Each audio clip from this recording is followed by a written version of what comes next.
Hello, people, and welcome to our first Yahoo Fantasy FFL Halftime situation thing here. What's up, Liz? How's it going? Very specific, man. I'm great. How are you? It's the internet, man. It doesn't matter. They won't remember by the end of this I broadcast just live here anyways. for the rest of eternity. So cool. We are digitally alive on the internet. Hey, you know what I beautiful. tried to do? What? I tried in DFS to be real sneaky and contrarian because, you know, I got to be a pain. And did not start the Baltimore Ravens defense. See, I played them in both You my sure lineups, did, so. and you are winning in the Guru Challenge right now. Oh, that's good to hear. Liz, though, let's not talk about what you messed up with. Let's talk about what you got I right. picked the Dallas defense, so we'll see if I done There's messed up. still much time, many minutes left to go. But Liz, our friend AJ in the chat and chat room, we are listening to you. We are paying attention to you. They've got the poop emojis up there, and AJ says, I'm mad I didn't follow Liz's advice about Darius Slayton, which is great because I also pulled up our my tweet here on my desktop. Producer, Ravi, please cue this up. No, get the chat out of there. Pull up my tweet.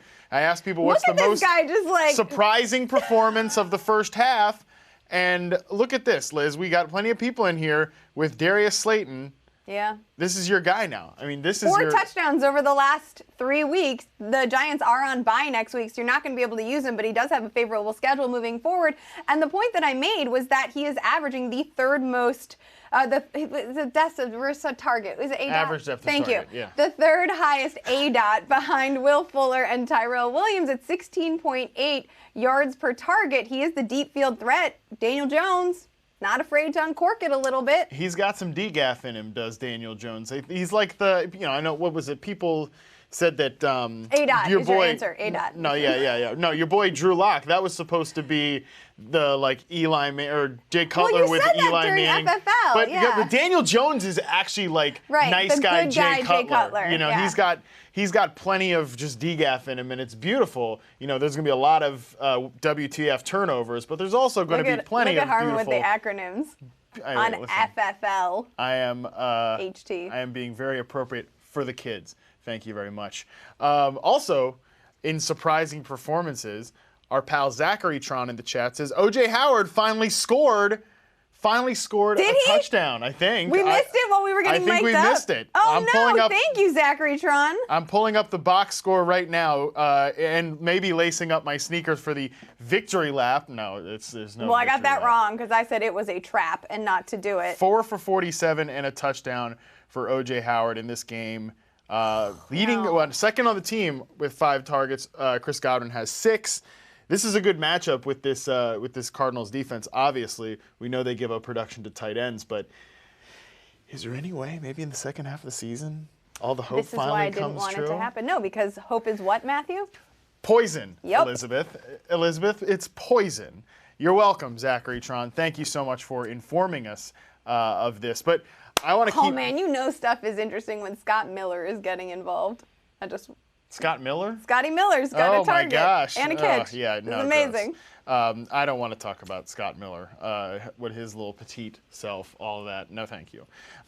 Let's move on, though, to the biggest thing that I think people are interested in right now is I'm getting a lot of responses about the Falcons. Oh, sure. Crushing the Saints, which is interesting. I will pull up, too, this tweet sent out by our handsome and wonderful social media editor, Trevor Lewis. Trevor, did you get a donut, by the way? I brought him in. Kendall was supposed to give you one.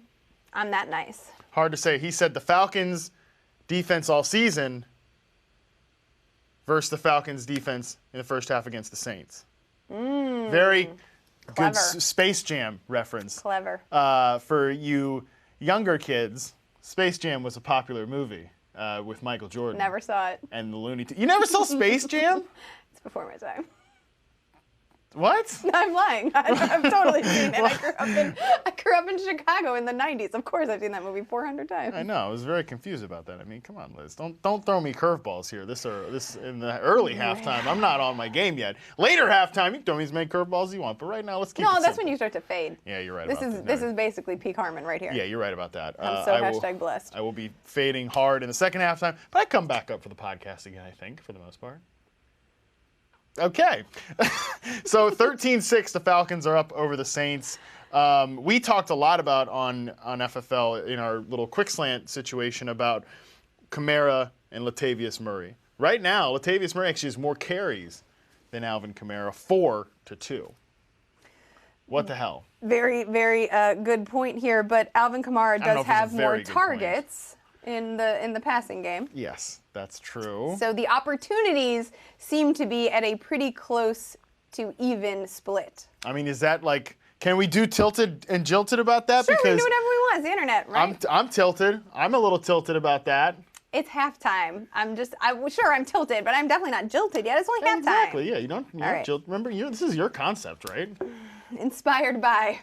Anyway, let's go on. Inspired by me, folks. Yeah.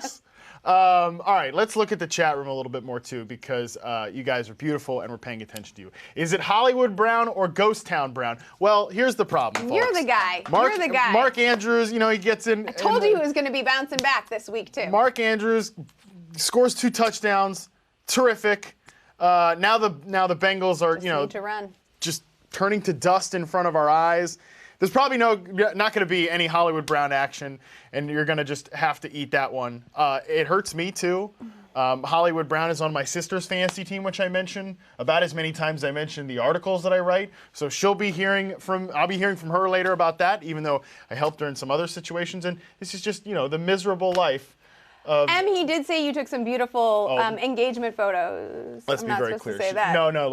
Let's be very clear. There's no way she's watching this. Oh, okay. Well, So it's a supportive, tight-knit family. Anyway, you should know that Matt is really cool with his sister, and they took some really nice engagement photos. And her and her fiance. Yeah, not the me and her. two of them. Jeez. Wow, this is all going really sideways.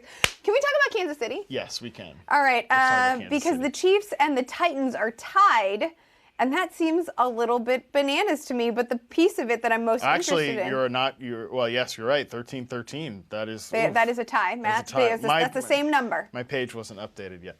I hate to see it.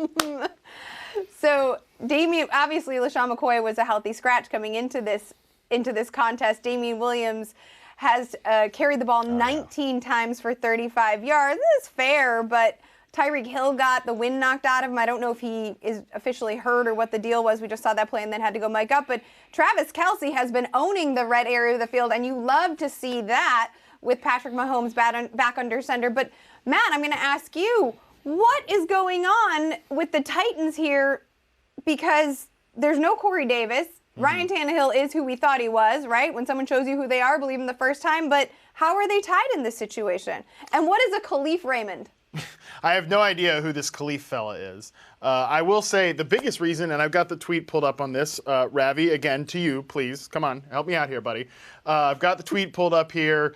It's LaShawn McCoy welcoming Damian Williams to the doghouse after that fumble. That is and one of my favorite gifts. Let's move the laptops here so we can see Bugs Bunny just welcoming people to the toilet. He had his green juice. Bugs Bunny had his green juice. Now, I think the biggest thing is obviously the fumble, return for a touchdown. And the Titans, this is the type of team they are. They're not going to get blown out. They're a tough, competitive team, especially because they can run the ball well. Derrick Henry is playing really well, and this is a bad run defense. Mm-hmm.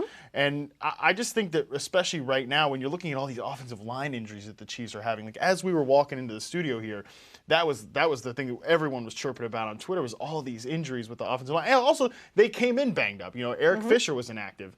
LDT, he was on the injury list too. I'm not trying to come out with that full name. I'm not going to do that here. And Cam Irving were left. Mitchell Schwartz was hurt. Mitchell, call me. The entire Chiefs offensive line. That's going to be a problem in the second half because the Titans can rush the passer pretty well. They absolutely can. I'm sorry for you Jonnu Smith lovers, but it was Anthony Ferkser, who got the touchdown. This is why I said don't mess with any of these fools. No, that is problematic altogether. AJ from Facebook wants to know, hello, where in the... Oh, wait, forget it, AJ. 1 second. Flaming hot Cheetos or hot Doritos? Oh, come on. Give me the flaming hot over basic hot any day of the week, though Doritos, obviously, a better chip, a better snack food than Cheetos. Still, the heat makes me lean towards flaming hot Cheetos. Matt, what's your take? I mean, don't need junk food. Cheetos are... No, come on, give me a break. Cheetos are gross. I just think they're... the flaming hot? No, they're just clouds of meaningless cheese dust. I don't need that in my life. If I'm eating a snack food, give me a chip. Give me that I like Dorito. the Cool Ranch Doritos, though. Oh, Cool Ranch is for sheep. It's gross. Bob. Like, the nacho cheese Doritos is where it's at. I don't have too many vices, but nacho cheese Doritos, those have been one of my vices for many years. Did you want to talk about AJ's comment?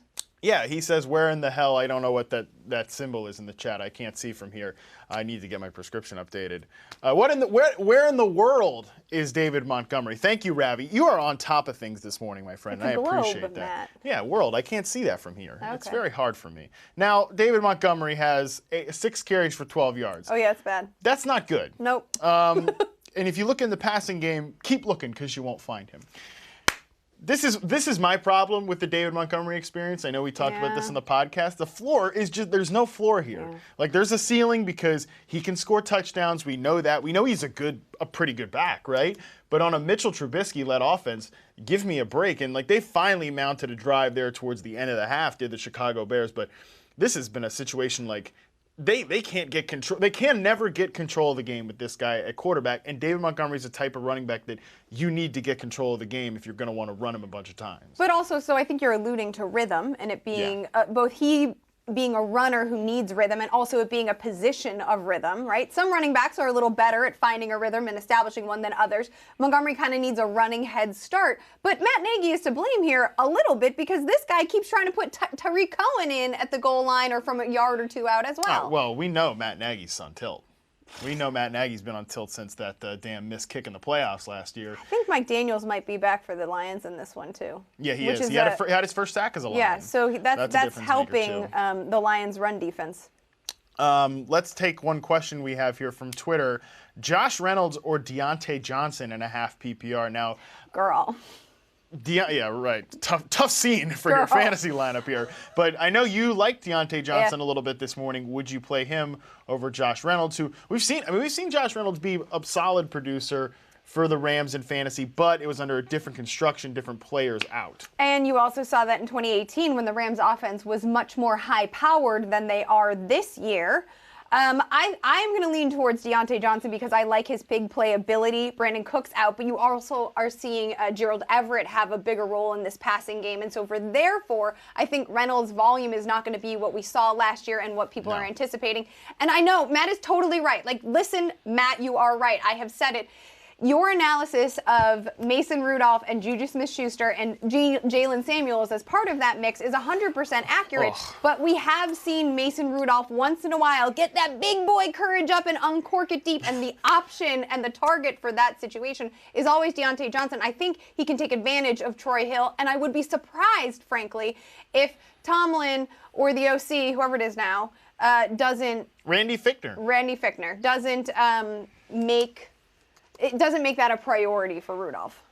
Yeah, because I mean, my goodness, is he really going to try to get after Juju? Like, I know they tried to establish something last week, but the coverage here between Jalen Ramsey or Nickel Roby-Coleman, wherever they're lining Juju up, is going to be so stiff. I totally agree with that. So I think I would take a chance on Johnson too. That was a long-winded answer. I'm sorry, girl. It's a long-winded answer, but it was passionate, and that's what matters. Now, I do want to touch on this because a lot of people have been chirping about David Johnson. Yeah. Chris Bob from Facebook says, I have more points than David Johnson, and I'm sitting on my couch. Well, I also have more fantasy points than David Johnson because David Johnson, Liz, so do you, by the way. 3 carries for -4 yards for David Johnson, and in the passing game, keep on looking because there's nothing there. But the silver lining of this is, though, Mike Clay, our pal from ESPN, says David Johnson has played 65% of the Cardinals snaps today. Kenyon Drake is at 52%. So that means that really they're using – I knew there was going to be some mix of using these guys together because – Christian Kirk can play outside. He can play inside. They can move him around. There was some talk going into this game that they could use David Johnson as a slot receiver, so maybe we're seeing a little bit of that too. Sure. So really, honestly, I wouldn't lose all hope. This is a tougher matchup. We know that the Bucs invite you to pass on them because they're so good in run defense. It's a little bit worrisome, though, that Kenyon Drake has 4 targets. He's converted all 4 of them for 4 yards, so no big shakes. But if the theory is that David Johnson is going to be more folded into the passing game, it hasn't shown up yet in terms of looks. Yeah, it's tilting, no doubt about it. Like, I think if you're a David Johnson owner, you're probably not feeling great about it. He was so emphatic coming into this game about wanting to play 100%, and it seemed like a very enthusiastic. Let's see what happens after halftime. Do we have a question or a comment from my boy Scott, who sent those pictures? I have nothing from Scott that I can see on the immediate Oh, I screen. saw it, and then let's go back. Oh, now we're scrolling, and now I don't. Oh yeah, Scott says Bell and David Johnson equal 2 poop emojis. Le'Veon Bell, by the way. Oh, I might have given some advice to someone important about starting Le'Veon Bell, so my tummy's a little bit twirling on this one. Well, luckily you're getting that killer shrimp here at halftime. I didn't go for that. You didn't have the No, I didn't have the cojones to do it. Yeah, No. I get it. Oh, And beautiful. lunch Then is let's here. wrap this. We just no. found out. Yeah. I will say, just before we get out of here, I think we can end it on Le'Veon Bell and Saquon Barkley, too, because this game is turning into pretty high scoring. 21 points for the Jets, 13 points for the Giants, 13 points all thanks to your boy Darius Slayton. Le'Veon Bell, 10 for 18 on the ground. Saquon Barkley, 8 for 8. That's going to be something to pay attention to in the second half. I know someone asked, is Daniel Jones like sneaky bad for Saquon Barkley? I don't necessarily think that's true. I just think it's a coincidence type thing. And again, if this game stays competitive, you could easily see these guys get rolling. So, well, I mean, you could see Barkley get rolling. I don't have any faith in Le'Veon Bell. Something to me about Bell that is concerning is that we know that Adam Gase likes to funnel the targets through the slot, right? Which is why Jamison Crowder, Puke, has had such an awesome year, and he scored again. And I knew when I saw this matchup, I was like, probably Jamison Crowder is going to find, some room against the secondary in the Giants, but I just couldn't get myself to do it. And sure enough, he has scored. He's seeing a ton of targets. But what I think is interesting about that is that Gase seems to be prioritizing Crowder over using Bell in the passing game. That is big. Especially given the cake schedule that Bell has moving forward, is making me pump the brakes a little bit more and maybe downgrade him despite the fact that his schedule's so easy. Oh, yeah. You got to get that downgrade on Bell. It's not happening the way you think. I will say, though, who leads the Jets in targets? Demaryius Thomas! What's up? On that note, show's over. We're going to go eat lunch. Not killer shrimp, apparently, but Did you order the killer shrimp? No. God, I don't hate myself that much. Liz. Yeah. We'll be back here in the second half we'll be watching the second half, and we'll be back here for the late game halftime shows. It's going to be a ton of fun. So you people, bring your comments, bring your little chat questions, bring the emojis, bring the heat. Scott, I saw your pics. Yes, we'll talk at the next halftime show. At @LizLoza_FF. That's how you get those pictures BYB. on Let Twitter. Him be the gatekeeper. Not a gatekeeper. Matt, See you guys. Tilted Bye. or jilted? Killer shrimp. Tilted or jilted? Jilted.